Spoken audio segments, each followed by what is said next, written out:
मैं रोज कोशिश करती हूँ जिंदा रहने का रोज, मगर जिस दिन मैं हार गई ना, मैं परेशान होकर के मैं मर जाऊंगी। अब मरने के बाद ना सिर्फ यही लोग जिम्मेदार होगा, सिर्फ यही लोग। हाथ पैर होते हुए भी दोस्तों मुझे इतना परेशान करता है ना, इतना परेशान करता है कि मैं क्या बोलूं। मैं रोना नहीं चाहती हूँ, मगर मुझे कोई ऐसा दिन नहीं जिस दिन मुझे नहीं रुलाता है। बारिश हो, पत्थर हो, सब समय मुझे अवेलेबल रहना। मैं क्या क्या कर सकती हूँ और कितना कुछ करूंगी।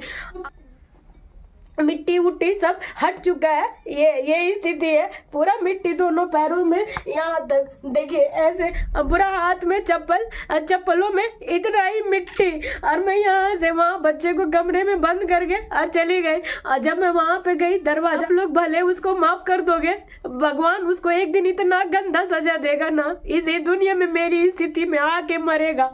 अभी फोन किया, कहता है राधे राधे दोस्तों, प्रीति चौरसिया ब्लॉग में आप सभी का स्वागत है। दिव्यांगता अभी आपने वरदान है। कैसे आप लोग? उम्मीद करते कि आप सभी बहुत ही ज़्यादा अच्छे होंगे।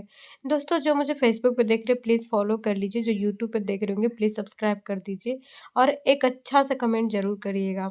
आप सबके कमेंट से मुझे बहुत प्यारा मतलब जो फील होता है वो होता है। मेरा जो फ्रस्ट्रेशन है, दिमाग में टेंशन है, वो सारा थोड़ा सा कम होता है। तो इस वक्त मैं आई हूँ किसू को स्कूल से लेने, क्योंकि चाचा मना कर दिए हैं। तो चाचा भी आए हैं अपने बच्चे को लेने के लिए। तो वही मैं चाचा को बोल रही हूँ कि आप नहीं आइए, अगर मैं आती हूँ तो मैं ही ले चलूँगी।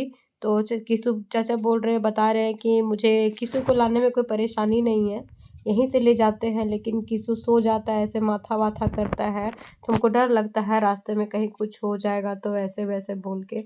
तो हम भी बोले कि हाँ हम समझते हैं, क्योंकि देखिए वाकई में अपना बच्चा को लोग अपना ही संभालना पड़ता है। कोई भी दुनिया में ऐसा आदमी नहीं है कि आपके बच्चे को रखेगा, कर लेगा। अपने बच्चे को तो लोग थप्पड़ मार के चाहे जैसे भी हो हैंडल कर लेते, पर दूसरों को बच्चों को हैंडल करना बहुत मुश्किल हो जाता है। आप गलत भी करेगा तो आप नहीं मार सकते हैं, क्योंकि अगर चाचा मार भी देंगे तो वो बाद में हमको ही बुरा लग जाए कि देखो मेरे बच्चे को मार दिए। मतलब बहुत तरह का बात हो जाता है। मैं सामने वाले को चाहे किसी को ब्लेम नहीं करूँगी, मैं यही कहूँगी चलो इतने दिन किसी ने मेरा बच्चा को लाया और ले गए, वही बहुत है, यही सोच। जब मैं यहाँ पहुँची हूँ तो देख रही हूँ यहाँ पे काफ़ी सारा भीड़ है। मैं थोड़ी सी अनकंफर्टेबल हो जाती हूँ अपने पैर को लेकर के, क्योंकि यहाँ जितने भी लोग हैं सबको देखिए, सब दरवाज़ा पास चले जाते हैं बच्चे को अपने रिसीव करने के लिए। और मैं इधर गाड़ी पे ही खड़ी रहती हूँ, मतलब बैठी रहती हूँ कि बच्चा जब मेरे पास आएगा तो मैं उसको अपने से ले जाऊँगी। और जब भाभी का नज़र पड़ता है, जो यहाँ पे वर्कर हैं, तो वो देख लेती हैं, तो बाबू को यहाँ तक ला देती है। और अगर नहीं दिख पाती हैं तो फिर सबसे लास्ट में बच्चा आता है मेरा। तो कोई बात नहीं, थोड़ा सा अच्छा नहीं लगता है अपने आप में भी, क्योंकि सब कुछ चलते हैं और वहाँ पे हम थोड़ा सा ऐसा लगता है ना, मतलब जैसे लो फील करना होता है ना, वैसे लो फील कर लेते हैं। सबको वैसे पहनते ओढ़ते घूमते फिरते देखते हैं, और इन सब से बिल्कुल मैं अलग हूँ। मतलब भीड़ में भी जिसको कहते हैं ना एक अलग हो जाना, वैसे मैं हूँ, तो वैसे ही हो जाती हूँ। यहाँ पे सब लोग अपने अपने बच्चे को देखिए लेके जाते हैं, और जिस दिन मैं नहीं आती हूँ तो चाचा ही आके ले जा रहे थे, आराम था। अब तो ये सारी चीज़ें चली गई है। मैं जब तक चाचा आते थे ले जाने, तब तक कितनी देर में मैं कुछ काम कर लेती थी, बहुत कुछ। लेकिन अब मुझे ये वाला रोज़ करना पड़ेगा, आना पड़ेगा परेशानी से। और यही वो बच्चा है अंकुर, जो अपने दादू के साथ आता है, और इसी के साथ मेरा किशु आया करता था। तो आपस में दोनों बच्चे लड़ाई वड़ाई करते थे। मैं इसको बोल रही हूँ कि मैं ही ले आऊँगी तुमको, तो ये भी बच्चा हंस रहा है। अब किशु मेरा आया है दौड़े दौड़े। अब किशु देखता है ना, जब भी मुझे बहुत खुश हो जाता है। मैं बोल रही हूँ दादू साथ जाओगे कि मेरे साथ, ये कहता नहीं आपके साथ जाएंगे। तो बोले सॉरी बोलो दादू को, क्योंकि अब तक ये बहुत परेशान किया। और दूसरे को बच्चे का ख्याल रखना दोस्तों बहुत बड़ी बात हो जाती है। अंकुर भैया लड़ता है, अंकुर भैया से देखिए, दोनों बैठा रहता है ऐसे पीछे, आपस में लड़ाई करता है। और शुरुआत यही करता होगा, हमको पता है। इसमें थोड़ा सा टच हो जाता है ना अपनी बहन से भी, तो बहुत मारता पीटता है। क्या बोल रहा? चलिए ना, जानते हैं हम इतना मेहनत करते हैं ना, लेकिन ना मेरा पति चाहता है ना ये चाहता है कि हम आगे बढ़े। अभी सोचिए इतना मुश्किल से हम इसको लेने के लिए आते हैं स्कूल से। अब हम यहाँ पे इस जगह वाला, हमको ना जगह अच्छा लगता है, यहाँ पे थोड़ा सा हरियाली हरियाली है, ये वाला थेथर का पेड़ है दोस्तों, अपने आप उग जाता है। इसको कहीं भी फेंकिएगा फिर लग जाएगा, इतना ही ऐसे, इसको मतलब कुछ नहीं, इसीलिए इसी को थेथर बोलते हैं। थेथर मतलब जिद्दी टाइप का। तो यहीं पे हम रील बनाते हैं, और जैसे रील बनाएंगे 2-4 को बस चलिए ना मम्मा चलिए ना ऐसे करने लगता है। हम सोचते आए हैं तो थोड़ा सा 1-2 रील बना लेते हैं। चलो चल रहे हैं। दुकान से हम आटा ले रहे हैं 1 kg 50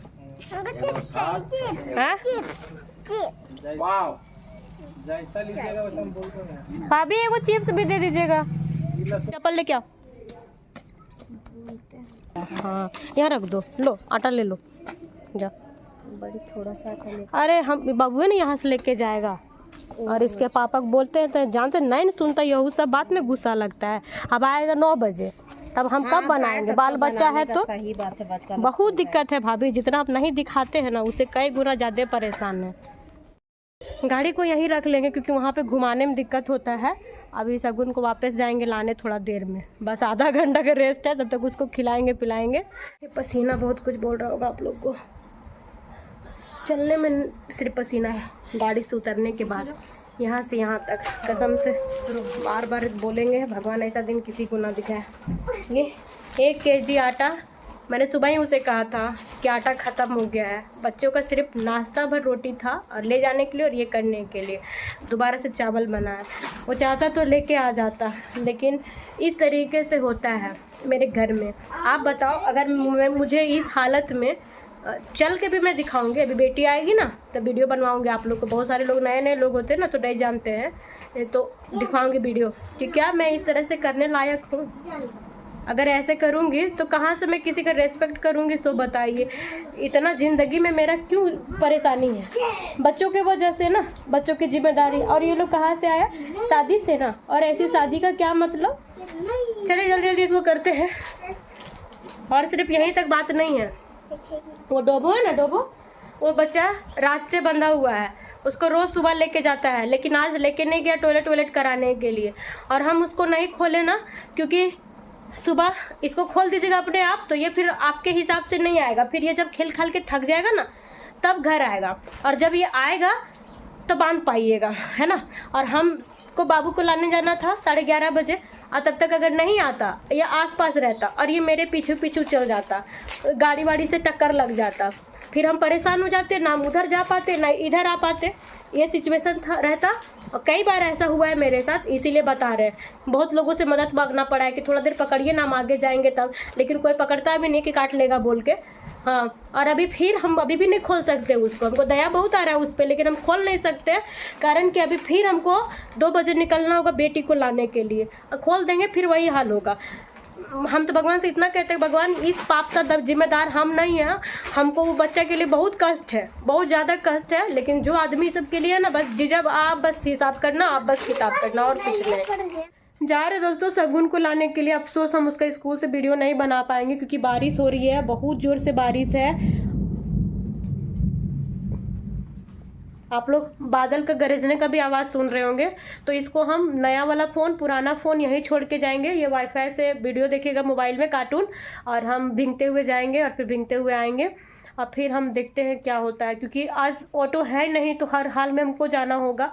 समय बिल्कुल हो गया है, बस निकल के बच्ची वहीं पे रहेगी। हम जा रहे दोस्तों।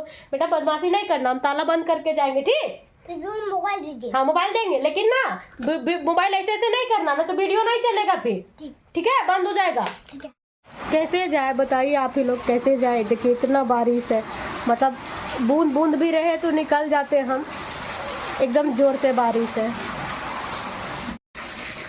परेशानी थे इस दौरान, इधर उधर फ़ोन लगाए। सबसे पहले तो बच्चों का बाप को ही फ़ोन लगाया जाता है ना, क्योंकि किसको फ़ोन करेगी एक औरत।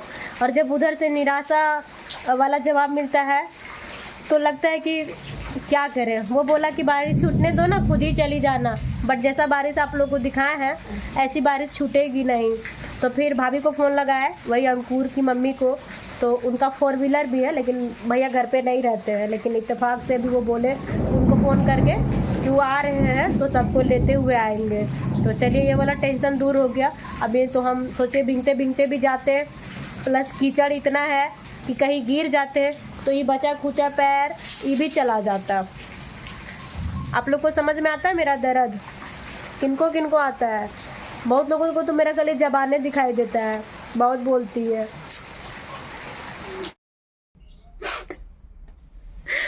मैं सच बोल रही हूँ, मैं एक दिन जहर खा के मर जाऊंगी। बहुत हो गया, मैं कितना भी कोशिश कर लूँ पॉजिटिव रहने का, खुश रहने का, लेकिन शायद मेरी जिंदगी में नहीं लिखा है खुशी। बहुत कुछ हो जाता है इतना शक के दौरान में, इतना मेरी जिंदगी में सिर्फ और सिर्फ जो परेशानी है ना, वो मेरे पति के वजह से और किसी के वजह से नहीं है।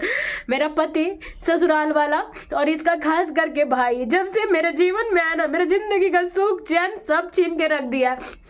मैं रोज कोशिश करती हूँ जिंदा रहने का रोज, मगर जिस दिन मैं हार गई ना, मैं परेशान हो करके मैं मर जाऊंगी। अब मरने के बाद ना सिर्फ यही लोग जिम्मेदार होगा, सिर्फ यही लोग। हाथ पैर होते हुए भी दोस्तों मुझे इतना परेशान करता है ना, इतना परेशान करता है कि मैं क्या बोलूँ। मैं रोना नहीं चाहती हूँ, मगर मुझे कोई ऐसा दिन नहीं जिस दिन मुझे नहीं रुलाता है।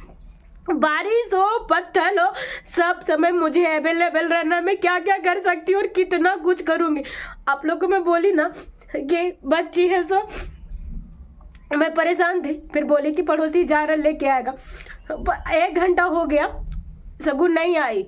उसका फोन आया, बोलता है कि चाचा ढूंढ के देख लिए, शगुन कहीं नहीं मिली, शायद वो पैदल आ रही होगी। इतना बोल के रख दिया। बताइए, वहां से यहाँ तक एक ऑटो नहीं चल रहा है, पूरा रास्ता सुनसान, बच्ची पैदल आ रही।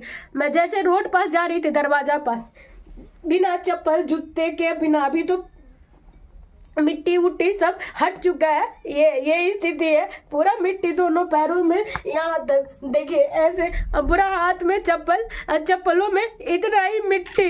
और मैं यहाँ से वहाँ बच्चे को कमरे में बंद करके और चली गई। और जब मैं वहाँ पे गई, दरवाजा पर जहाँ मेरा स्कूटी रहता है, वो लोग आगे गाड़ी से अपने बच्चों को लेके ऑटो से, बोले कि नहीं मिली शगुन कहीं पे।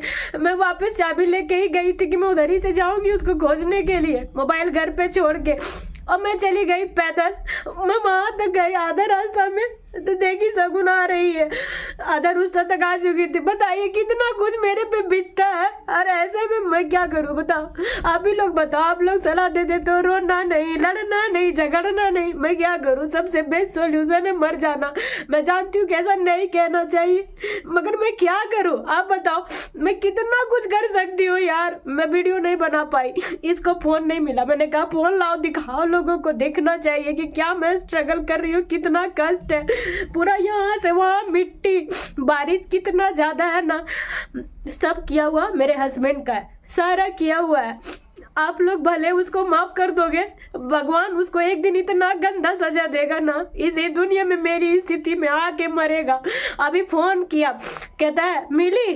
शर्म आता है उसको, शर्म आता है, इतना सा भी नहीं आता है शर्म कि कौन स्थिति में। जब मैं बोली, कहता मैं क्या कर सकता हूँ, यहाँ से बारिश हो रही है, ऐसे हो रहा है, मैं कैसे क्या करूँगा, काम करूँगा, क्या करूँगा आप बताओ। घर बना रहा था, मैंने मना किया था, ये मिट्टी वाले जगह पे मत बनाओ, गड्ढे वाले जगह पे मत बनाओ, सारा कुछ मुझे ही करना है। मगर पैसे बचाने के लिए इस बंदे ने यहाँ पे घर बना लिया जहाँ पे मेरा निकलना मुश्किल है, जहाँ दरवाजे पे ऑटो नहीं आता है। बच्चे इतना परेशान करते हैं ना, मैं क्या बोलूँ। मैं कल ही गई थी उसको लाने के लिए, तब समझाया मेरा नंबर रख लो, मेरा नंबर रख लो, हमको फोन करके बोलना। ये लड़की भी कुछ नहीं सुनती है। वो लोग पूरा ऑटो से पूरा ढूंढ लिए, पूरा रास्ता में कहीं नहीं। मैं क्या करूं आप लोग बताओ। मैं इतना थक जाती हूँ ना, इतना परेशान हो जाती हूँ ना लाइफ से, और खास करके ऐसा आदमी से। अगर आदमी आपका मर जाए ना, एक सहूलियत हो जाएगा कि आपका आदमी नहीं है दुनिया में, तो आप अकेले अपने बच्चों को पाल रहे, पोस रहे, मगर जीता रहेगा आपका आदमी, हट्टा कट्टा शरीर से, दिमाग से तंदुरुस्त रहेगा। और उसके बावजूद अगर आप इस हालत में ऐसे ऐसे काम करेंगे ना, कसम से नहीं जीने का मन करेगा, लगेगा कि भगवान सिर्फ दुख और कुछ नहीं, कोई दुख नहीं। पता नहीं आप लोग को मेरा दुख समझ में आ रहा है कि नहीं, बट मेरी स्थिति इस वक्त इतना खराब है ना, मेरा नस देखिए चढ़ गया, लग रहा है ना खत्म कर ले खुद को, एकदम नहीं बर्दाश्त होता। एक समय आने के बाद यार क्या क्या बर्दाश्त करेगा और कितना कुछ करेगा। अभी मैं डायरेक्ट बाथरूम ही आई हूँ क्योंकि कपड़ा उपड़ा सब गंदा हो गया है। सारा कुछ गंदा हो चुका है, क्योंकि मैं जिस तरीके से चलती हूँ ना, आप सामने से देख लोगे ना, बहुत दया आएगा आप लोग को। लेकिन इस आदमी को, इस कमीना को दया नहीं आता है यार, नहीं दया आता है। पता नहीं कौन सा जन्म का मेरा दुश्मन था, जो और कुछ नहीं तो मेरा लाइफ पार्टनर बन के मेरे जिंदगी का दुख बढ़ा रखा है। मैं सच में बहुत परेशान हूँ, बहुत ज्यादा। और अगर किसी दिन मुझे कुछ हो जाता है ना, मैं खुद कर लूँ ना अगर, तो सिर्फ ये लोग जिम्मेदार होंगे और कोई जिम्मेदार नहीं होगा, कोई भी नहीं। बैठी है ये नहीं कि माँ रो रही है तो हम बैठ के खाना खा ले, पढ़ने बैठ जाए। कितना कुछ बर्दाश्त करती है ये औरत, जान साला काहे बेटी पैदा हुए भगवान। ना बेटी रहते ना इतना कष्ट होता, कोई समझने वाला नहीं। शादी ब्याह कर लो, उसके बाद तो दुनिया में और कोई नहीं पूछने वाला, कर करके मर जाओ, इसको करो उसको करो।